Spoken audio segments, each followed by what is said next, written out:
Assalamualaikum warahmatullahi wabarakatuh. Salam sejahtera bagi kita semua. Bismillahirrahmanirrahim. Alhamdulillahilladzi arsala rasulullahu rahmatan lil alamin. Wassalatu wassalam ala nabil amin imamil mujahidin sayyidina wa habibina wa maulana Muhammad wa ala alihi wa sahbihi ajma'in. Allahumma tariqal mustaqim tariqal anbiya wal mursalin. Allahumma ya musabbibal asbabi sabbib. Amma ba'd.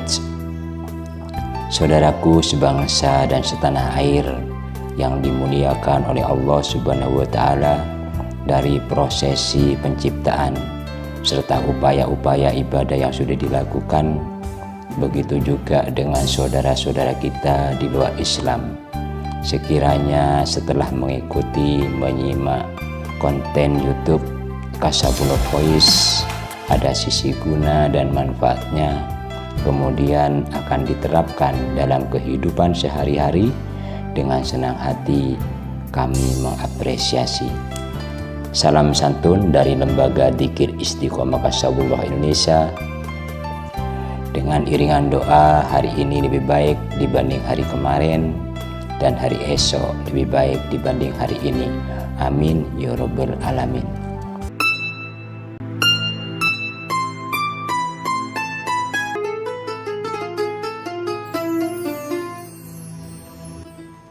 Saudaraku pecinta konten YouTube Kasabullah Voice yang berbahagia, tidak berapa lama lagi kita akan melakukan kegiatan spiritual, kegiatan rohani yang disyariatkan kepada umat Islam untuk melaksanakan ibadah kurban dengan menyerahkan beberapa ekor hewan, apakah itu kambing, sapi, dan semacamnya.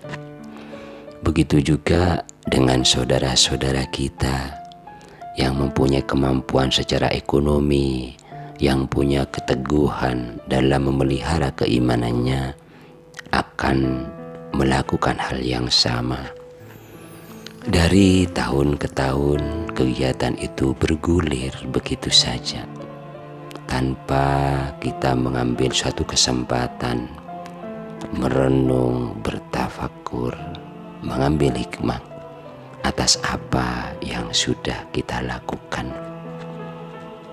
Apakah dengan telah melakukan kegiatan ibadah kurban, hati ini menjadi tentram, hati ini bertambah-tambah keimanannya, atau kita hanya ingin melepaskan rasa ketakutan yang berlebih yang dialamatkan kepada kita karena dengan harta yang cukup, apabila tidak melibatkan diri berpartisipasi menyerahkan beberapa ekor hewan kurban, dikatakan sebagai manusia yang kikir.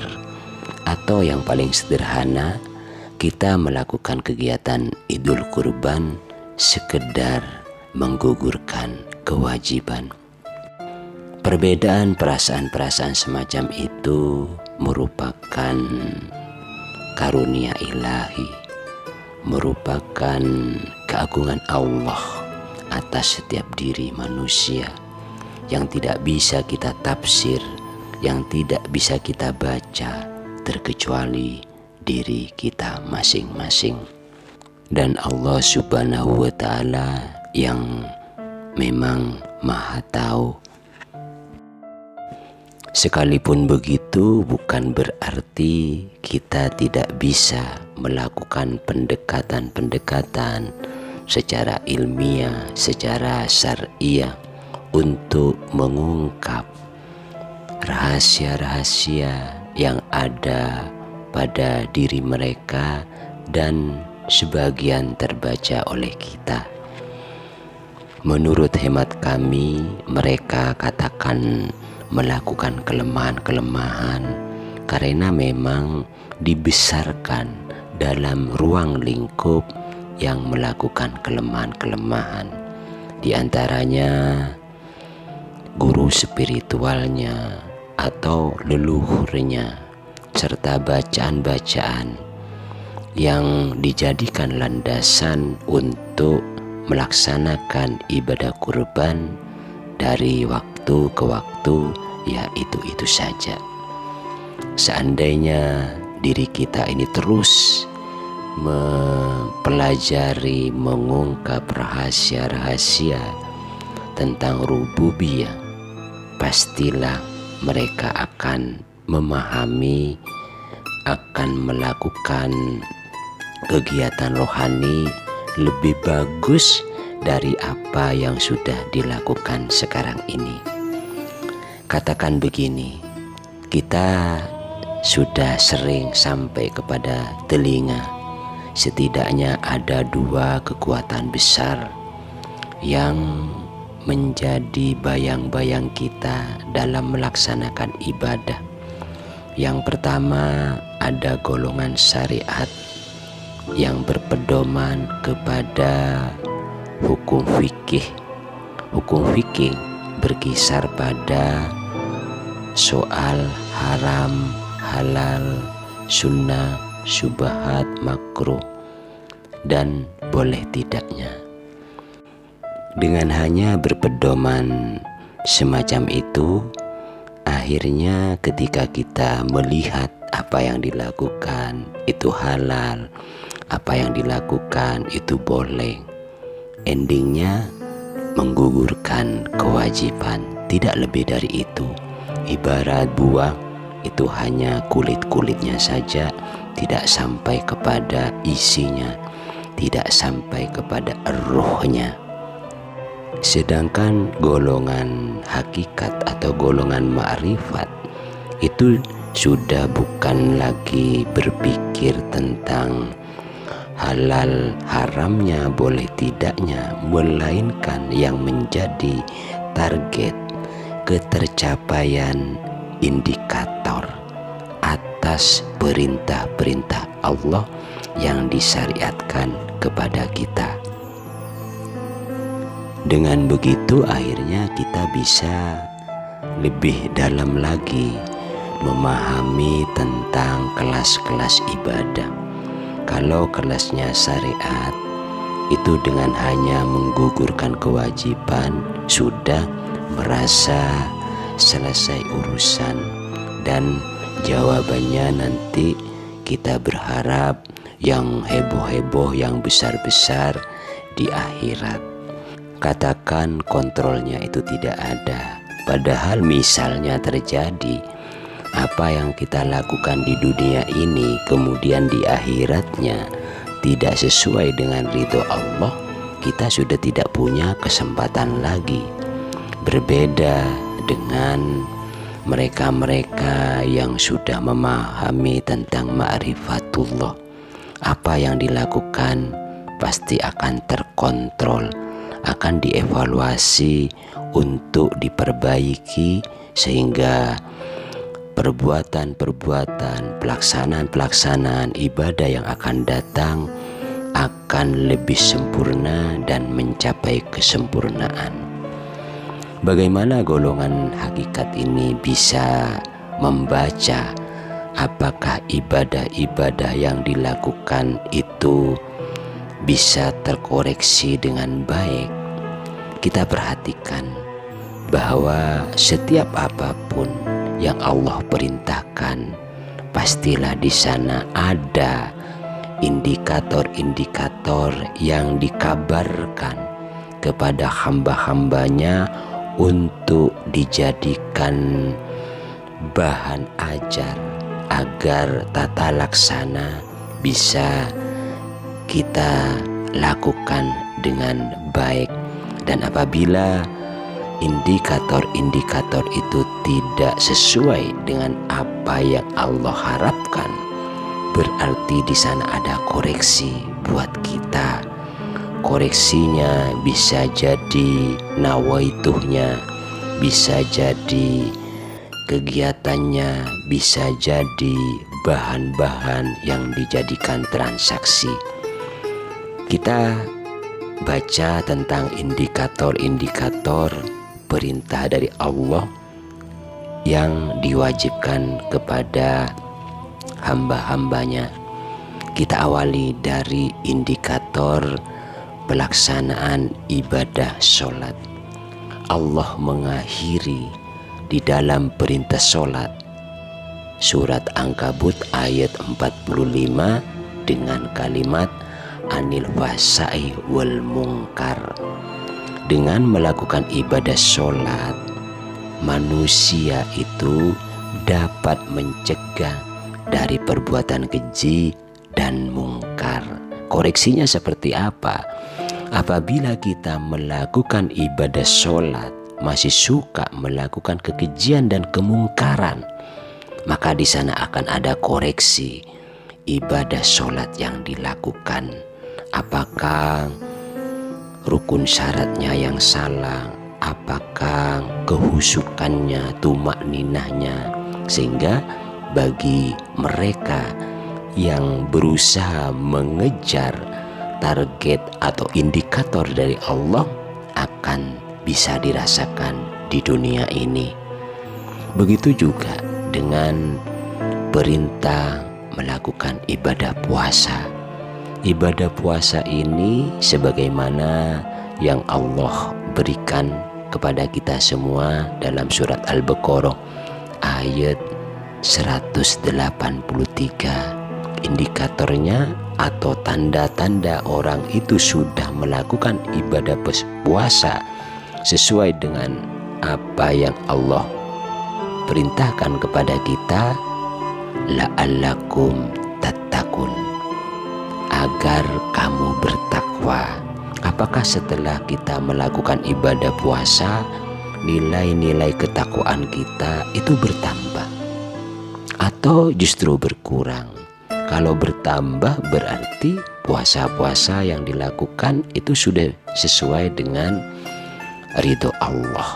Tetapi apabila kita melorot ketakwaannya, ada koreksi-koreksi yang perlu terus kita pelajari, kita lakukan agar mencapai indikator yang dimaksudkan oleh Allah Subhanahu wa ta'ala.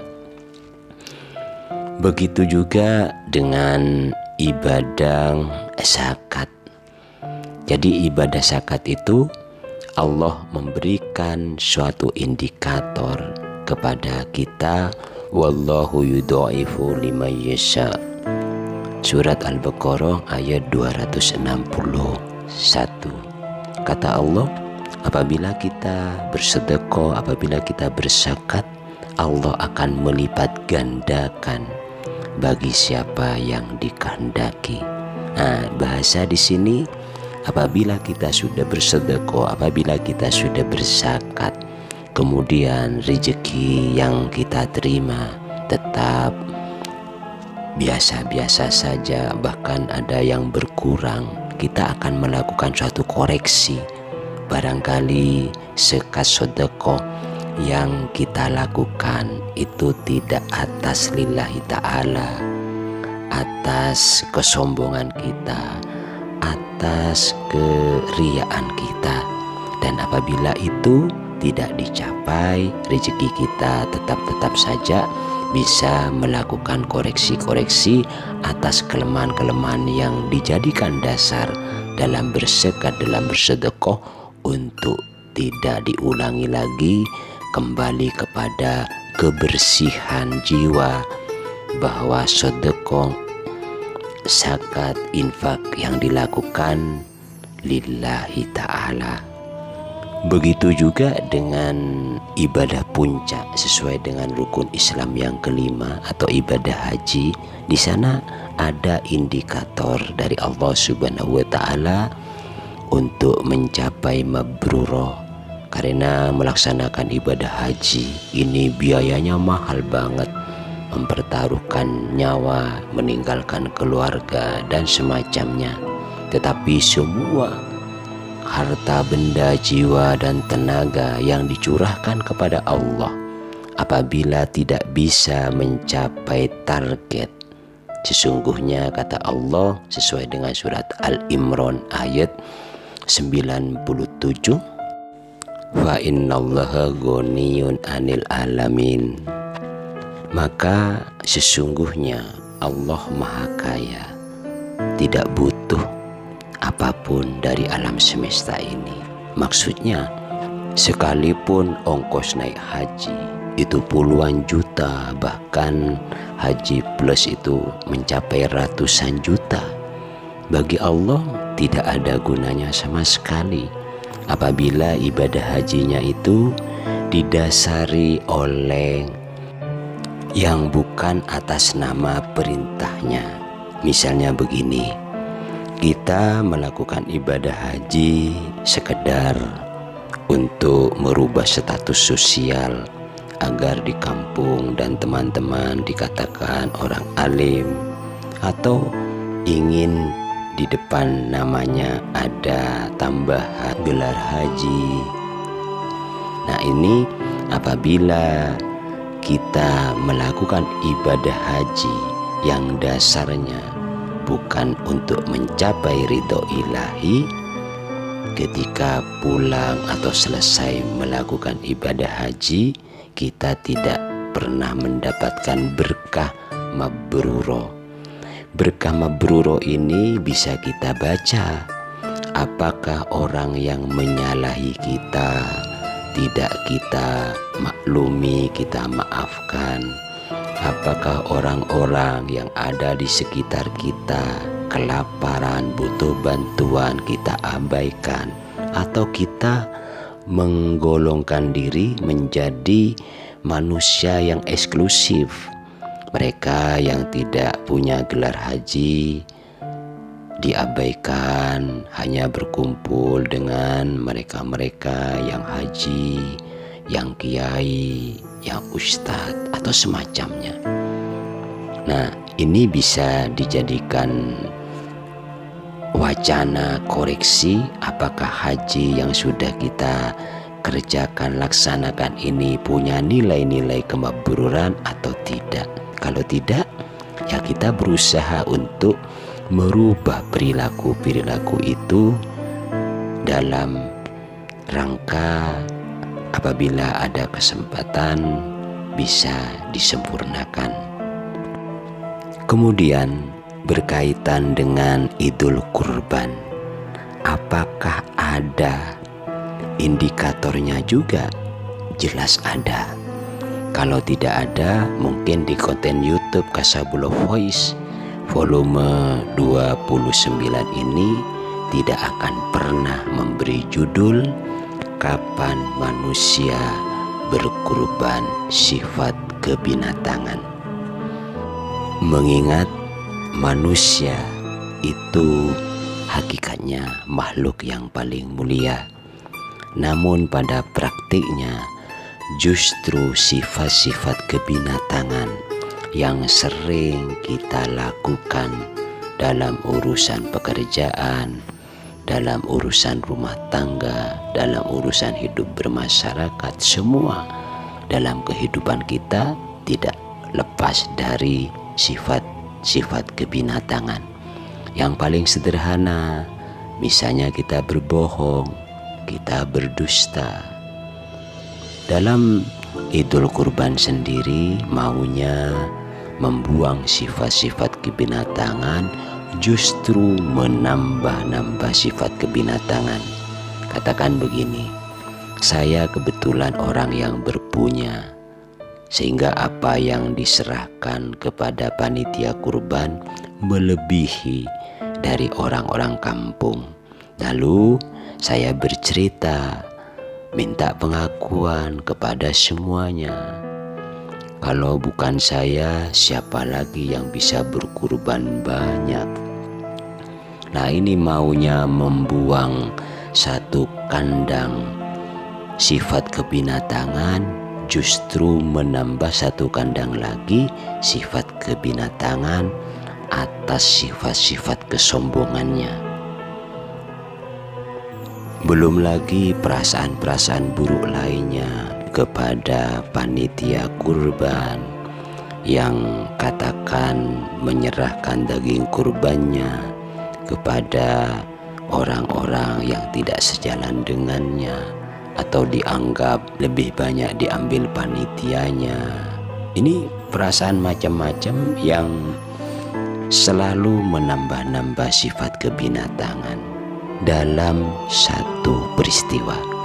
Lalu berapa kali Idul Adha, berapa kali Idul Kurban, kita mengulang-ulang sifat kebinatangan yang maunya dengan Idul Kurban itu jiwa raga kita menjadi bersih.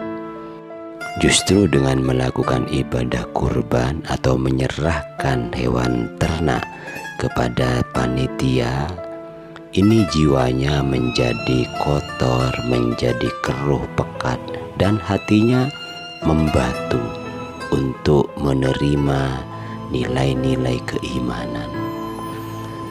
Lalu bagaimana hakikat dari Idul Kurban itu sendiri? Berbicara Idul Kurban tidak bisa lepas dari kehidupan Nabi Allah Ibrahim Khalilullah yang mempunyai suatu pribadi luar biasa, cintanya kepada Allah Subhanahu wa Ta'ala, hingga Allah sendiri mengakui, cintanya aku kepada Ibrahim lebih cinta Ibrahim kepadaku. Nah, pengakuan semacam ini akhirnya dengan Allah diuji, apakah Nabi Ibrahim itu benar-benar cinta atau kenglahannya, atau sekedar, atau istilah populer di Jawa itu abang-abangi lambe. Untuk menguji itu semua, ketika Nabi Ibrahim yang tidak mempunyai keturunan setia berdoa kepada Allah agar diberi keturunan, maka Allah kabulkan dengan seorang putra bernama Ismail. Ketika harapannya yang ditunggu-tunggu berpuluh-puluh tahun itu dikabulkan, lalu Allah minta kepada Ibrahim untuk diserahkan kepada Allah dengan cara disembelih. Maka di sanalah ada semacam pergolakan, ada pertentangan antara cintanya kepada Allah dengan cintanya kepada selain Allah. Bagi kita, apabila sudah mengucapkan asyhadu an la ilaha illallah, maka tidak ada Tuhan melainkan Allah. Apabila cintanya kepada Allah sudah diwujudkan dalam ikrar, dalam syahadat, ternyata di luar itu, apakah berwujud harta, berwujud istri, berwujud anak, seperti halnya Nabi Ibrahim, kita akan mengabaikan, akan mendustai dari janji yang sudah diikrarkan. Ternyata Nabi Ibrahim benar-benar pantas diberi julukan oleh Allah Subhanahu wa Ta'ala dengan Khalilullah. Cintanya aku kepada Ibrahim lebih cinta Ibrahim kepadaku. Ismail diperkenankan untuk diambil oleh Allah Subhanahu wa Ta'ala. Tentunya Allah tidak mungkin merusak syariat-syariat yang sudah ditetapkan kepada hamba-hambanya, bahwa membunuh manusia itu menjadi dosa yang teramat berat. Akhirnya dikembalikan kepada syariat-syariat yang Allah perkenankan, yaitu menyembelih hewan-hewan, binatang-binatang yang halal untuk dimakan. Dan pada peristiwa itu Allah ganti dengan seekor kambing. Dengan berdasar sejarah ini, pada hakikatnya ibadah kurban hendak mengajari kepada kita untuk bisa memurnikan nilai-nilai keimanan hanya kepada Allah. Semuanya fana. Diri yang dohir berupa badan dan diri batin berupa roh, ini semuanya binasa, semuanya adam, semuanya sirna. Yang ada, yang wujud hanya dari Allah Subhanahu wa Ta'ala. Maka dalam hakikat diajari man arafa nafsahu faqad arafa rabbuhu. Kenali diri kita baru akan mengenal Allah. Ketika dalam praktiknya kita mengharapkan sekali memiliki mobil, bercita-cita apabila nanti sudah punya mobil, tetangga yang kebetulan sakit tengah malam atau yang dijumpai di jalan berjalan kaki akan dibantu. Nah, itulah yang dimaksud nilai keimanan yang terucapkan, yang terbayangkan. Tetapi begitu mobilnya datang, kita miliki janji-janji, syahadat-syahadat itu sama sekali tidak ditepati. Ada tetangga yang malam hari ketok-ketok pintu, diabaikan, padahal butuh bantuan mobilnya diantar ke rumah sakit. Bertemu teman di jalan panas-panas jalan kaki juga diabaikan. Begitu juga dengan caleg-caleg yang saat kampanye berjanji untuk memberdayakan rakyat di kampungnya, apa infrastrukturnya, setelah terpilih justru mengabaikan semua janji-janjinya. Maunya tadi membersihkan nilai keimanan kepada Allah, justru ada ilah-ilah, ada Tuhan-Tuhan lain berupa materi, berupa jabatan, berupa sosok-sosok, apakah itu istri, apakah itu anak, apakah itu saudara, atau siapa saja yang kita istimewakan melebihi cintanya, murninya kepada Allah Subhanahu wa Ta'ala. Dengan sifat-sifat semacam ini atau sifat kebinatangan yang masih hidup perlu disembelih, dipotong dan dibunuh. Kita tahu kan rukun dan syaratnya yang disembelih itu dalam kondisi hidup. Sehingga di dalam penyembelihan ada tata cara.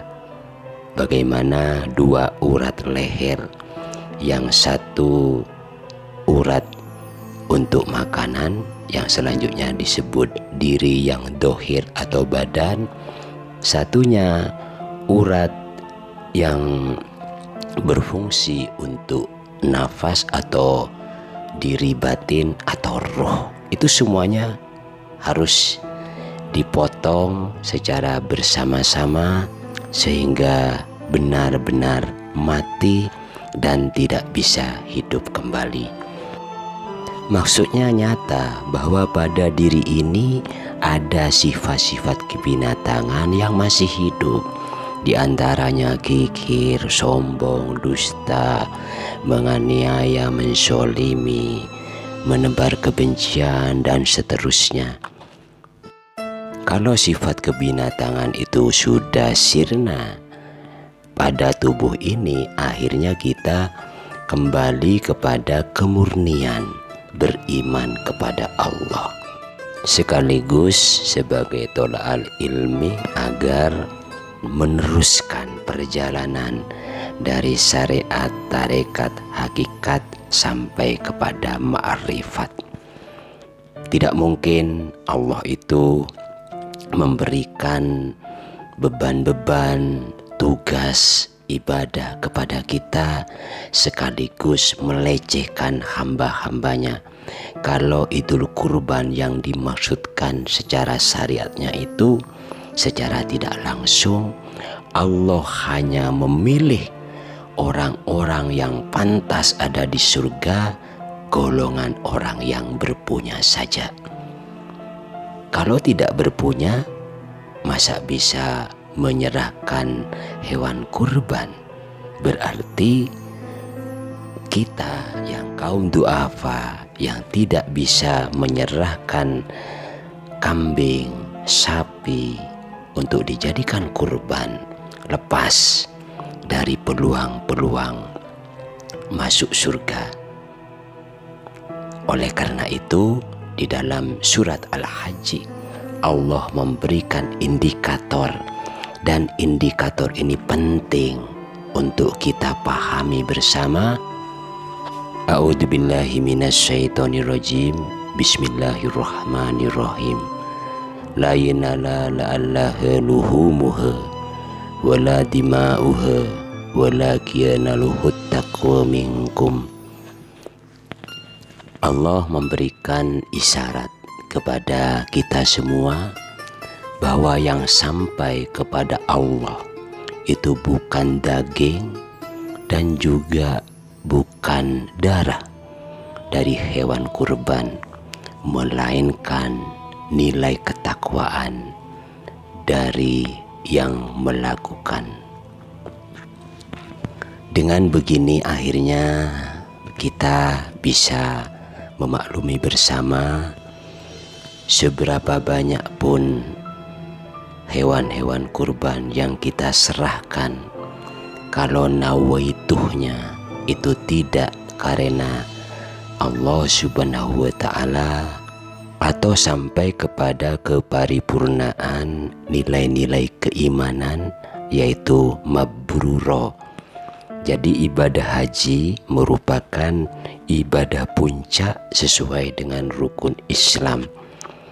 Maka dari itu, di dalam kegiatan ibadah haji ada segmen-segmen Idul Kurban.